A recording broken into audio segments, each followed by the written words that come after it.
नमस्कार दोस्तों, मैं MS वर्मा अपने YouTube चैनल क्राइम डायरीज 9 पर एक मजेदार रियल स्टोरी लेकर के आपके सामने उपस्थित हुआ। दोस्तों, लोग कहते हैं कि पुलिस वाले जो है जौहरिया का सांप कैसे बना देते हैं, यानी रस्सी का सांप कैसे बना देते हैं। ये जो कहानी है, अगर ये कहानी कहीं न कहीं तो बनी है, और कहानी जब बनी है तो कहानी हकीकत ही होगी, तभी ये कहानी चर्चा में आई, प्रचलित हुई और आप लोगों को मुझे सुनानी पड़ रही है। तो एक थाने में जो है SHO हुआ करते थे, और SHO जो है उसी थाने में उनका आवास था, उसी थाने में उनका निवास था। तो आवास भी था, निवास भी था। तो वो SHO जो रोजमर्रा में वो अपनी दाढ़ी बनाते हैं, शेव करते हैं, तो उस शेव को कराने के लिए वो एक नाई से अपनी दोस्ती कर लेते हैं, और दोस्ती क्या, वो उसी नाई को बुलाते हैं और नाई उसकी जो है हजामत बनाता है, शेव करता है और उनके बालों की कटिंग वगैरह भी करता रहता है। इस तरह से उसका जो आना जाना था थाने में, इससे जो है उस थाने के जो भी दरोगाज हैं और जो कांस्टेबल हैं वगैरह वगैरह, उनसे सबसे जो उसकी जान हो जाती है, पहचान हो जाती है। अब वो डेली जब वो आता है थाने में तो देखता है कभी कोई बंद हो रहा है, कभी कोई छोड़ा जा रहा है, कभी रुपया लिया जा रहा है, कभी क्या हो रहा है। इस तरह का रोजमर्रा का जो है सिस्टम वो देखता है, और देखने के बाद उसके मन में एक उत्सुकता जागती है। तो वो दरोगा जी से, जो इंस्पेक्टर SHO है, उनसे कहता है कि साहब, हमने ये सुना है कि पुलिस वाले रस्सी का सांप कैसे बना देते हैं, कि किसी किसी जगह पे रस्सी को जौहरिया बोला जाता है और कभी कहाँ कहीं रस्सी बोला जाता है। तो SHO साहब कहते हैं, तुझे इन बातों में क्या मतलब है? अरे तू इन चक्करों में मत पड़, ये तो ऐसा लगा ही रहता है, ऐसा होता ही रहता है। लेकिन वो फिर दूसरे दिन आता है और फिर वही बात कहता, साहब हमें एक चीज़ समझ में नहीं आ रही है कि पुलिस वाले रस्सी का सांप कैसे बनाते हैं, जरा इसकी मुझे भी पहचान करा दो। तो इंस्पेक्टर कहता, अभी तू ठहर जा, मैं तुझे जरूर कराऊंगा, मुझे 2 दिन का समय दे दे, अभी मेरे पास थोड़ा काम ज़्यादा है। तो शेव कटिंग कराने के बाद वो जो नाई है वो अपनी दुकान पे चला जाता है, और दरोगा जी जो SHO साहब हैं, एक टीम यानी सिटी जो इंचार्ज होता है, उसके साथ सिटी इंचार्ज प्लस 2-3 कांस्टेबल जो है वो भेज देते हैं, और वो कांस्टेबल और सिटी इंचार्ज उस नाई की दुकान पे आते हैं। वो नमस्कार करता है, हाथ जोड़ता है, पहचान के तो थे ही। तो बोले, साहब आने का कारण बताइए। तो बोले, अभी बताता हूँ। और वो आकर के उसकी दुकान में जो है, मतलब जो है उसकी छापा मारा, ढूंढा ढकोड़ी करने लगते हैं, उसकी दुकान को खवियाने लगते हैं। तो उसी में से जो पुलिस वाला है वो जो है साथ के मोहनजोदड़ो हड़प्पा में से जो है एक जंग खाया टाइप जो है पिस्टल होती, तमंचा होता है, वो अपने पैंट से खुद से होता है, उसको निकाल करके जो है एक गैराज में, दराज में, तिलवारी में वो रख देता है। रखने के बाद फिर वो जोर से चिल्लाता है, कहता है, अरे दरोगा जी साहब, जेब मिल गई इसके, जो इसकी दुकान में जो हम छापामारी कर रहे थे वो चीज़ हमको बरामद हो गई है। अब उसको नाई को पूछा जाता है कि भैया क्या मिला है। तो नाई पूछता, भैया क्या मिल गया है, आप लोग क्या कर रहे हो? वो हाथ जोड़े खड़ा हुआ है। तो उसको बताया जाता है कि तुम अब ये बताइए, ये जो हथियार आपकी दुकान से मिला है, उसको आप उत्तर प्रदेश में किन किन लोगों को हथियारों की सप्लाइयाँ देते हो? अब उसकी बाकी जो नाई है उसकी सिट्टी पिट्टी गुम हो जाती है, हैरान हो जाता है, परेशान हो जाता है, गिड़गिड़ाता है, रोने लगता है और कहता, हुजूर मैं कसम खा के कहता हूँ, और उसके पास है ही क्या सबूत में, वो कसमें खाता है। कहता है कि साहब मैं कसम खा के कहता हूँ, बच्चे के भी कसम खाता है कि ये मेरा नहीं है, हम इसको जानते भी नहीं है, और मैं, आप कह रहे हो को आप कहाँ कहाँ किन किन गैंग को सप्लाइयाँ देते हो। अब बात जो है उत्तर प्रदेश में किन किन को देते हो, गेहूं में सप्लाइयाँ देते हो, आप हथियारों के सौदागर हो गए। उसको पकड़ा जाता है और पकड़ने के बाद उस जीप में डाला जाता है। जीप में डालने के बाद जो है वो थाने लाते हैं। अब थाने में जब ला रहे होते हैं उसको जो है, जो क्या कारागृह नहीं बोले, लॉकअप बोलते हैं, उस लॉकअप में जो उसे डाल देते हैं। थोड़ी देर बाद जो है एसएचओ साहब जो है अपनी मस्ती से चले आ रहे होते हैं। आने के बाद वो अपना बैठते हैं, सिगरेट जलाते हैं, धुआं निकालते हैं, और वो जो है डाई उसमें बैठा बैठा देख रहा होता है, चिल्ला रहा होता है, हुजूर हमें थोड़ा सा बाहर निकालो, दरोगा साहब मेहरबानी होगी आप हमें जरा थोड़ा सा सुन बल लें, उसके बाद जो होगा सो होगा।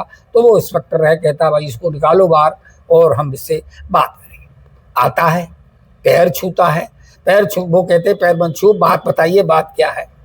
तो वो कहता है हुजूर मैं गरीब आदमी हूँ, आप तो कई वर्षों से देख रहे हो, मैं लगातार यहाँ आ रहा हूँ, कई महीनों से आपकी सेवा कर रहा हूँ, आपसे आने वाले पूर्व भी हम आते जाते रहे हैं साहब, मैं 3 पीढ़ी से ये काम कर रहा हूँ, मेरे पास कहाँ से कट्टा तमंचा आया है। और जो है ये जो दरोगा हैं, जो सिपाही हैं, वो इल्ज़ाम लगा रहे हैं कि आपकी दुकान में पिस्टल बरामद है। दरोगा सिपाही को बुलाया जाता है, पूछा जाता है, तो वो इंस्पेक्टर जो है सिटी इंचार्ज है और सिपाही हैं, वो बताते हैं इंस्पेक्टर को, और नहीं हुजूर साहब मैंने खुद छापा मारा है, इसकी दुकान में ये पिस्टल बरामद हुई है। पिस्टल जो वो थी वो मेज पे रख दी जाती है। अब डाई का बेचारे का मुंह बंद हो जाता है। पुलिस वाली बात, अगर वो कुछ ज़्यादा कहता तो वो झड़क भी देते, तो वो खामोश हो जाता है। लास्ट पे ये होता है कि ये रिपेयर बरामद हुई है। अब इंस्पेक्टर साहब कहते हैं देखो, वो दरोगा, वो जो सिटी इंचार्ज जो दरोगा गए थे, वो 5 लोग थे, वो चले जाते हैं, 4 लोग थे, चले जाते हैं। अब इंस्पेक्टर साहब कहते हैं अरे भाई तुम समझते नहीं हो, हम आपको जानते, आप हमें जानते हो, मगर ये तो नहीं जानते हैं, और अगर ये जानते भी हैं तो ये ऐसे नहीं मानेंगे। कम से कम इन्हें 5-5 हज़ार रुपया ने दे दिया जाए तो जो है ये लोग मान जाएंगे, और हम आपको डायरेक्ट छोड़े देते हैं। तो ये भी हमारे ऊपर तो कोई अधिकारी हैं, हमारे ऊपर भी तमाम ऑफिसर्स हैं, वो हमारी खिंचाई करेंगे, मेरी नौकरी में बन पड़ेगी। इसलिए बेहतर ये होगा कि हम तुम्हें 2 घंटे का समय देते हैं कि तुम यहाँ से जाओ और रुपयों की व्यवस्था करो। वो बेचारा रोता है, कहता साहब गरीब आदमी में 20,000 रुपया कहाँ से लाएंगे। तब वो कहते हैं कि अगर तू नहीं मानेगा तो तुझे जेल भेज दिया जाएगा, और ज़्यादा शोर मचाएगा तो ये जांच जो है हम कर रहे हैं वो जांच किसी अन्य के पास पहुंच जाएगी, और अगर अन्य के पास पहुंच गई फिर तुम्हारा जेल जाना निश्चित है, तुम बचोगे नहीं। तो बेचारा रोता गड़गड़ाता हुआ घर आता है। घर आने के बाद जो उसके मम्मी के जो जेवरात रखे थे पुराने ज़माने में, चांदी के खड़ुआ वगैरह जो होते थे, पैरों में पहने जाते, हाथों में भी पहने जाते थे, थोड़ा सा उसके पास जो भी जेवर था वो सीधा उठाता है। उठाने के बाद एक ज्वेलर्स की दुकान होती है नगर में, उस ज्वेलर्स की दुकान पर जाता है, और जाने के बाद वो बेच देता है, और उसे 20,000 रुपया जो मांगा गया था वो 20,000 रुपया उसे मिल जाते हैं। वो कम दे रहा था लेकिन वो गड़गड़ाता है, तो 20,000 रुपया की रकम उसे दे दी जाती है। अब 20,000 रुपया लेकर के जो है दरोगा जी के पास आता है, इंस्पेक्टर के पास आता है, और वो उन्हें दे देता है। जैसे उसे दरोगा जी को 20,000 रुपये मिलते हैं, वो पूछता है सर कि भाई तुम तो मना कर रहे थे कि मेरे पास कुछ है नहीं, ये रुपये आए कहाँ से। तो वो कहता साहब मेरी मम्मी के, मेरी माता जी के जो पुराने जेवरात थे वो रखे हुए थे, उन जेवरों को मैंने फला ज्वेलर्स की दुकान पर बेचा है, वहाँ से हमने ये रुपया प्राप्त किया है। अब उस नाई को उस कार में दोबारा डाला जाता है, और पुलिस का जो स्टाफ, वही सिटी इंचार्ज वगैरह, वो भी सब बैठते हैं। सीधी गाड़ी चलाई जाती है, गाड़ी चलाई जाने के बाद ज्वेलर्स की दुकान पर आ जाती है। वो नमस्ते करता है और पानी ले आता है, ठंडा कोल्ड ड्रिंक्स वगैरह भी लाता है, सेवा शुश्रूषा करता है, क्योंकि इंस्पेक्टर आए हुए हैं उनकी दुकान पर। तो वो कहते हैं कि इंस्पेक्टर पूछते उससे, कहते हैं ज्वेलर से कि तुम ये बताइए तुमने चोरी का माल कब से लेना शुरू कर दिया है। बोला साहब मेरी 3 पीढ़ी से दुकान है, मैं ईमानदारी में मेरी दुकान का कोई मुकाबला नहीं है, हम कोई ऐसा काम नहीं करते हैं जिससे जो है हमारी दुकान की रेपुटेशन खराब हो। तो वो कहते हैं आप उठिए यहाँ से और कार तक चलिए। अब उसको उठा करके लाला को, ज्वेलर्स को उस कार तक ले जाया जाता है और उसका जो नाई का उससे मुकाबला कराया जाता है।